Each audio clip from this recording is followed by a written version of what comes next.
Daz, how you doing? Very good, thank you, sir. How are you doing today? Hungover as hell. But I'm working Hair on of the it. dog. I'm working on it. So we are near Newcastle, and we're having some. I'm having some Nuki Brown, thanks to you. Appreciate it. No worries. And what is this you're drinking? This is moonshine. It's a particularly strong cider, Yeah, like 7.5 called moonshine. moonshine. You know, it does what it says on the tin. And later today, you're planning to go down to Trillions. Yeah, You're gonna hang out at Trillions, yeah, I think so. Yeah, and that's where we met. right. Yeah, Car park. in the car park. Yeah. So I mean, you were out for the evening, and my groups were playing. Well, it wasn't. No, we weren't out like out.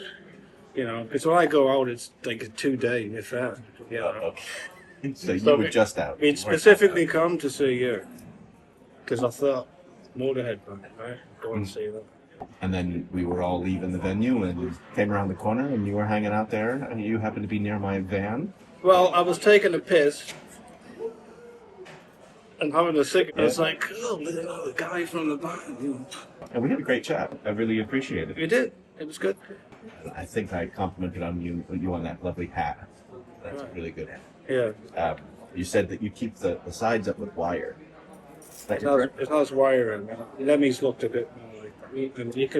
And you can adjust it however. Mhm. But it wasn't. I didn't buy the hat.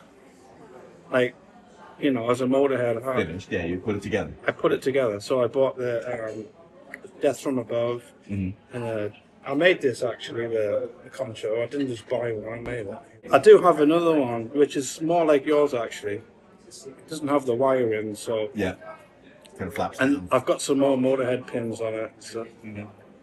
but I like this one. I go with this one. It's very nice. I compliment Thanks. you. And yours is very good too. Yeah, thank you very much. I at the time we played Trillions and I met you, I didn't actually have a hat I was wearing on stage. I find them a bit uncomfortable. Right. And then one of the fellas who was in the audience, I wish I could remember his name, really nice younger fella, he had a hat similar, and he said, "Here, you have to wear mine, you have to wear mine." Yes, I remember that because I knew you had it. Because when you said that, I was like, you were wearing a hat. Yep. So it was like his Yeah, hat. he put mine on, and I think we played for like 2 hours, so towards the end of the second half of the set, he came up and said, "I've got to go, can I get my hat back?"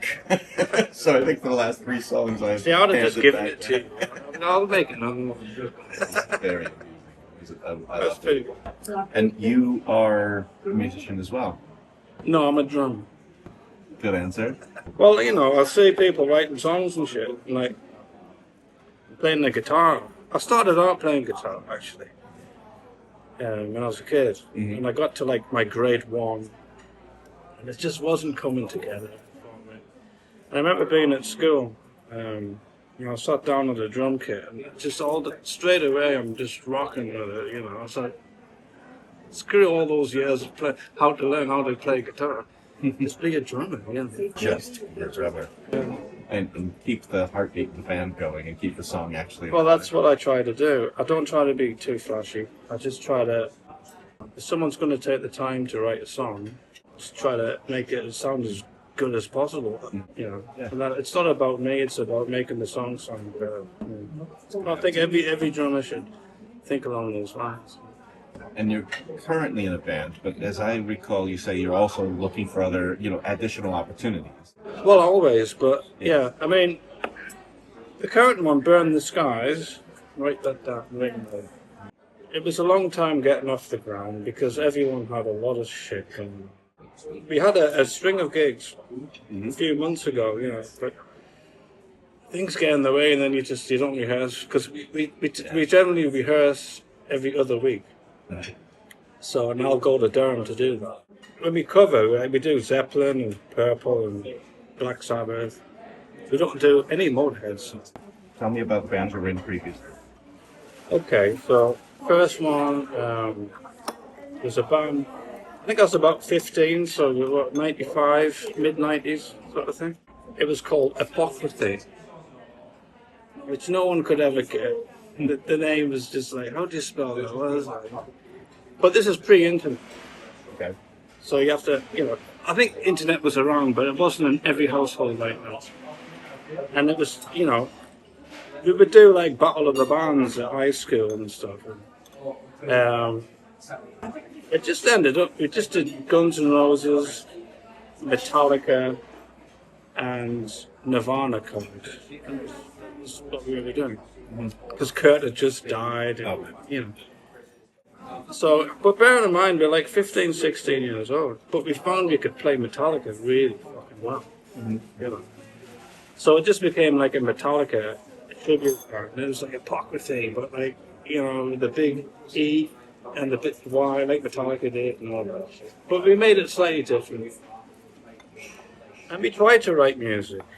And, you know, we just were too young and inexperienced to write songs. We could learn how to play other people's shit. So I joined this other band called, some guy turned up at my door, this long-haired guy, he's a bit older than me. He just handed me a tape, he said, someone told me you were a good drummer, listen to this, you know. So I joined that band. I thought, this is terrible. I'm going to join. But it was the wrong, I just always wanted to play original music. I needed to get out of that cover fucking rut, you know. So I did with our band, and you know we'd tour all over. Like we'd go to Scotland and go down to London, and like just tour the length and breadth of it. Just hired a van and got one of our pals to drive the van around, you know, paid him some money. And is this the time that you put the mattress in the back of the van to try to get some tips while you were traveling? I mean, it's a way to save money. I think nowadays you're not allowed to do that. I think you can't sleep in your vehicle. I'm not sure you could at the time, actually. We went up to Scotland and did this one gig, and the guy that was promoting the gig, you know, he's like, "Oh, I'll do all that for you, and we'll get loads of people." And we got there's nobody. I mean, you shouldn't rely on other people anyway to do this sort of thing. He says, "Oh, I've just opened up this tattoo parlor. Like, give you all a free, not a tattoo actually, but a piercing." I've already done my nose. Like, I just did it myself. Got really drunk one day. What not to do at home, kids? Yes. Yeah. But it looks cool. Looked up. And you're still alive? I'm still alive. Yeah, so he said, and our bass player was like, he always wanted to be the drummer, actually. And as soon as I left the band, because I got offered a gig with Blitzkrieg, actually. Okay. I was like, I'm not turning that down, I love Blitzkrieg. Yeah. He said, "Oh, I want my lip pierced." And the guy had like done it wrong. I think when you pierce a lip, you're supposed to like do that, so you know what veins to miss or not miss. And he'd gone in like that. And he came out of KFC, and he's biting this chicken, and there's just blood pouring out his face. I'm like, dude, that chicken's not cooked. And it just got worse and worse, and we had to drive all the way back from Scotland to Durham. So, yeah, and it would not stop bleeding. Nothing we could do. So we'd hired this van, Durham Van Hire, and they have white vans with Durham Van Hire, yeah. So we're heading back, and the singer's girlfriend at the time was training to be a nurse, and we used to crash at her place. And she's like, "I'm not happy about letting him go in that state, you know, 'cause it just wouldn't stop." And no, it'll be all right. We'll get to Durham and we'll put him in the hospital. And all the way down, he's like sitting in the passenger seat in the van, just his mouth's filling with blood. He's spitting out the window.